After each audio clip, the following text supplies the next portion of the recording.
என்ன தாக்கத்தை ஏற்படுத்தி விட முடியும் என்பதற்கு சீமான் ஒரு சிறந்த பதில். அந்த கட்சியோட ஸ்ட்ராங் பிரசன்ஸ் சோஷியல் மீடியா தானே. அதை சோஷியல் மீடியாவில் அவர் தான் முதலமைச்சர் கிரவுண்டில் கன்வெர்ட் பண்ணாங்களா? 8% வாங்கிட்டாங்களா? கிராஜுவலாக இருக்கு. கிராஜுவலாக 11 வருடங்களில் உழைத்து இன்று 8% அடைந்திருக்கிறார்கள். ஐயோ அதெல்லாம் நாங்கள் சொல்லியில் கட்டுரை எழுதி அந்த காலத்தில் நாங்கள்லாம் பெரிய ஆளுங்க அப்படின்ட்டுலாம் இல்லாமல் அடாப்ட் ஆகிட்டே இருக்காங்க பாருங்க, இவால்வ் ஆகிறாங்க. இது ஒரு கட்சிக்கு தேவை. ஏன்னா இவால்வ் ஆனால் தான் நீங்கள் விஜய் கட்சி கூட போட்டி போட முடியும். கரெக்டாப்பா? கரெக்ட். எப்படி நீங்கள் அந்த பசங்களை போய் கவுண்டர் பண்ணுவீங்க? நீங்கள் அவ்வளோ பேரும் ஃபோனோட வித்தை காட்டுவாங்க.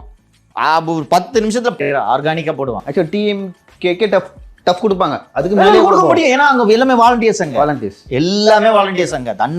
தன்னார்வத்தோடு வந்து செய்பவர்கள். திமுக 200 கொடுக்கணும். உண்மை. இப்பெல்லாம் ஏற்றிட்டாங்களா சார்? ஒரு பக்கம் வந்து பெண்ணு கொடுக்குதான், ஒரு பக்கம் டிஎம்கே ஐடிவிங்க, இன்னொரு பக்கம் ஷோர்ட் டைமு ஐபேக்குன்னு வந்து 4 முனை இருக்குல்ல. அப்போ 800 அப்போ 200 தான். 4 ரைட்டு. அண்டு இந்த ரேஸை பொறுத்த வரைக்கும் TVK NTK far ahead of others. Social மீடியாவை பொறுத்த வரைக்கும் டிவிகே அண்ட் என்டிகேவோட டாமினன்ஸ் தான் அதிகமாக இருக்குது. அதற்கு பிறகு திமுக கடைசி இடத்தில் தான் இவர்கள் இருவரும் இருக்கிறார்கள். ஸோ